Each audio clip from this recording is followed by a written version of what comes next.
Nelson Mandela was once branded a terrorist by the United States government. Yet his admirers, people like US President Barack Obama, hold him up on a pedestal as an international icon. So which is he? A terrorist, which he was labeled by the United States up until 2008, before his 90th birthday, and what some politicians in Washington called embarrassing? Or a saint-like statesman of the 20th century who helped end apartheid and institutionalized racism in South Africa in the 1990s? Well, welcome back again this week. They say you shouldn't speak ill of the dead, so I won't. I'll just tell the truth. How's that? We see a great deal of world and U.S. press, media, extolling the virtues of Nelson Mandela. As you know, myself and our magazine have been for many years telling people that, wait a minute, Mandela is a communist terrorist. But we see the Financial Times extolling his virtues. We see it in all sorts of things like the Madiba Magic, which was one of his names. Here's USA Today. You've got the Wall Street Journal extolling the virtues of Mandela. Chicago Tribune, the front page of the New York Times. But it's interesting that yesterday's Times, Sunday, for December, I got it upside down, for December the 8th, it says, Nelson Mandela, communist. But not to worry, because it was necessary for him to be a communist, and after all, communism is dead. Let me read you the last paragraph of this fiction. In the end, of course, the greatest favor communism performed for Mandela and the ANC, that's the African National Congress, was collapsing.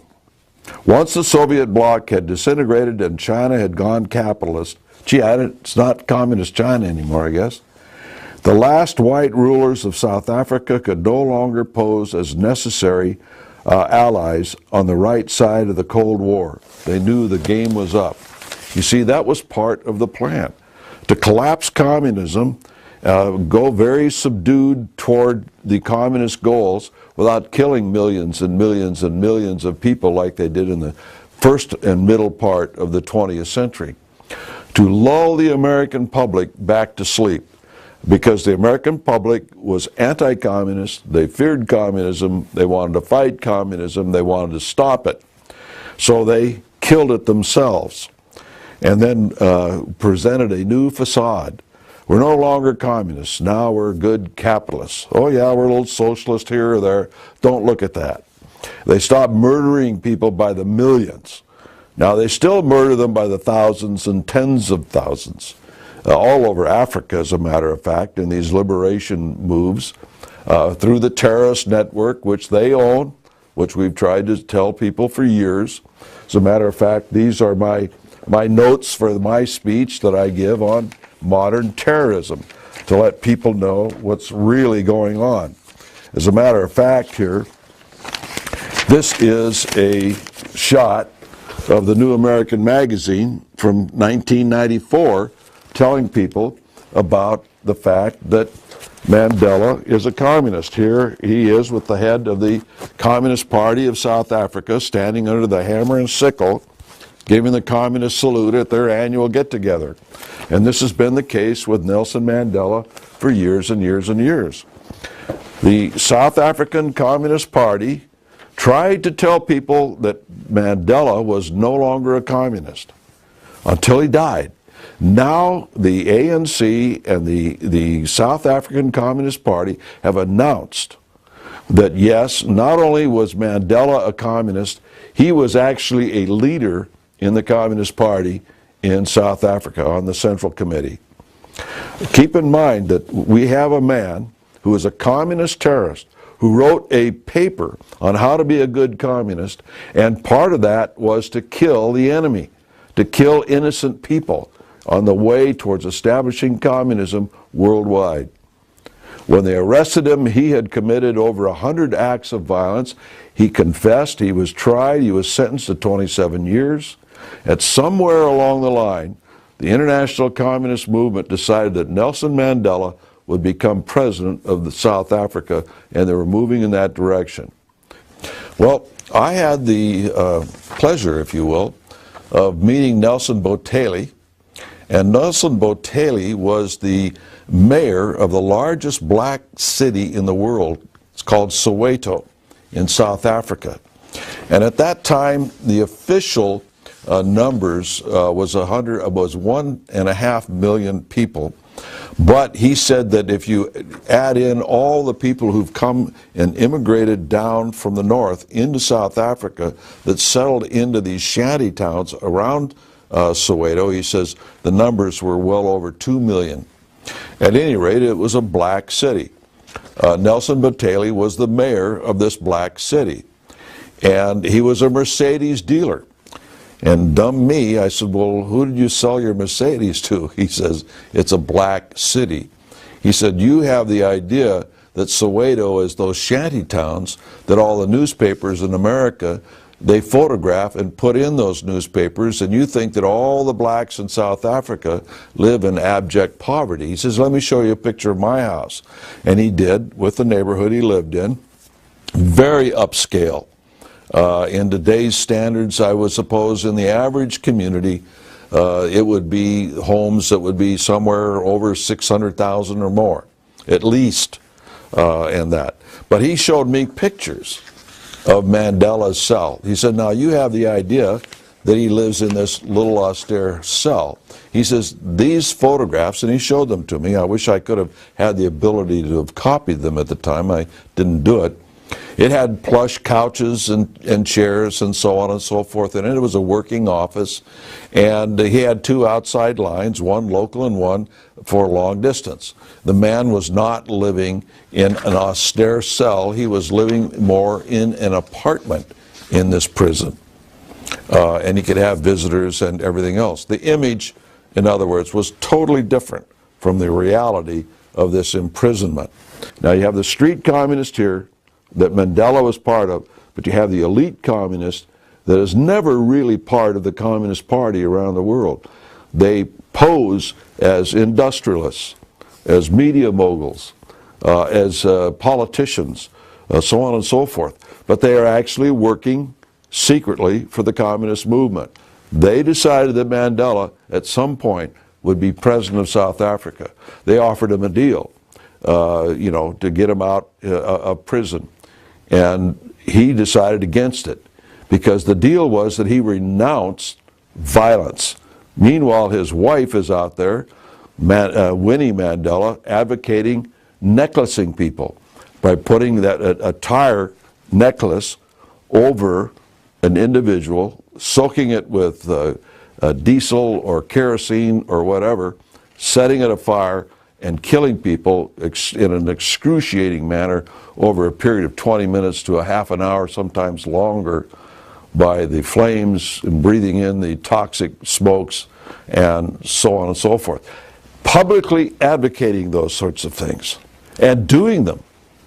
And when Nelson Mandela got out, he even sang songs advocating the murder of the enemies.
Necklacing, a form of political lynching in South Africa, where a tire doused in gasoline is hung from a person's neck and then set on fire, usually taking about 20 minutes for a victim to die from severe burns and trauma, was a common practice of the ANC. Winnie, a senior member of the organization and then wife of Nelson Mandela, made public statements while her husband was in prison that endorsed its use. The first victim of necklacing, according to the South African Truth and Reconciliation Commission, was a young girl named Maki Skasana in July 1985. Moloku said her sister was burned to death with a tire around her neck. Her body had been scorched by fire, and some broken pieces of glass had been inserted into her vagina, she told the committee. Moloko added that a big rock had been thrown on her face after she had been killed. Now, who was the enemy? Did they go out and kill white people? No, they were out killing Africans. They were out killing their own black people. Now, you and I think of black people as all one race, but in Africa they don't. They can't stand this tribe and that tribe and the other tribe, and so there's a lot of problems, just like Muslims have, between Sunnis and Shiites and so on and so forth. They hate each other. And so a lot of this was going on in intertribal rivalry, but also to establish communism. They get rid of anti-communist blacks in the local communities of South Africa through this necklacing program. And that scared the rest of them to acquiesce to this communist movement. And now you see, well, okay, he became president of South Africa and he denationalized, privatized industry. He helped the middle class and all of that business. Well, of course, they do these things in order to get support, foreign aid from the United States, that kind of thing. But don't ever think for a moment that when the communists will get the kind of control they want, that they won't start killing millions again. It's part of their goals. They talk about it all the time amongst themselves. At any rate, continuing on, here, for instance, is out of Investors Daily. It has a cartoon showing Mandela casting a big shadow, but in the not op-ed, it's actually the editorial in the newspaper, Muslim Brotherhood in White House, ? And it is an editorial by Investors Daily documenting the fact that there are 5 people in the White House under Obama who are working in the security apparatus and deciding national security issues, working in those areas with state secrets, and they're all part of the Muslim Brotherhood, which is the parent of Al-Qaeda. وأنا لا أستبعد. يوم من الأيام سألني أحد الناس وقال لي ما هو يعني أخطر وأهم مكان لتجنيد الإرهابيين؟ قلت أنا أعتقد أنه في البيت الأبيض. البيت الأبيض. قلت أنا أعتقد أنه في البيت الأبيض. البيت الأبيض. صحيح. Now, question: how can our government profess to be in the middle of a war on terror when they allow parent organizations, members of that parent organization of the terrorists, inside the White House, openly working with our national security people? Now, they haven't rejected their ties. They've got these ties, and they're in the White House. And you have to ask a question: how in the world can our government be involved in a war on terror and then turn right around and order all the flags of the United States put at half-mast for a communist terrorist leader called Nelson Mandela? It doesn't compute. There's something else going on here. Maybe the war on terror is a little different than people believe. And we see people falling all over themselves to laud Nelson Mandela. We see conservatives, conservative politicians, conservative media people doing it. I'll just read you one. I won't tell you who this is, but just let me read it to you. Nelson Mandela, who passed away yesterday at the age of 95, was an extraordinary man. He led the fight against the odious system of apartheid in South Africa, spent 27 years in prison, and emerged from the ordeal to become the first black leader of his country. Fortunately for South Africa, during his prison years, Mandela ended his flirtation with Marxism. Well, we know that's not true, right? And chose upon his release to be a voice for reconciliation, not revenge, Sadly, however, he retained an affection for some of the world's worst despots. He regularly praised Libya's Gaddafi and Cuba's Castro. Yet after winning the presidency of South Africa, Mandela, unlike other revolutionaries, chose to step down after one term. In 2002, President George W. Bush awarded him the Presidential Medal of Freedom. So at any rate, they go on and he continues to extol the virtues of Mandela. Now, I'm not going to tell you who that is, but I'm just going to say this because I've said this over and over again. I've gotten a little flack over it.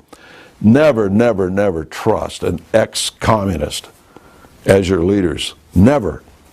Mandela supposedly had the image of an ex-communist when in fact he never did stop being a leader of the Communist Party. The national and international goals of the communists were far too important for them to stir up problems and allow the world to see a communist at work, so they faked it and built this facade. South Africa is part of BRICS. Brazil, Russia, communist, India, China, and South Africa.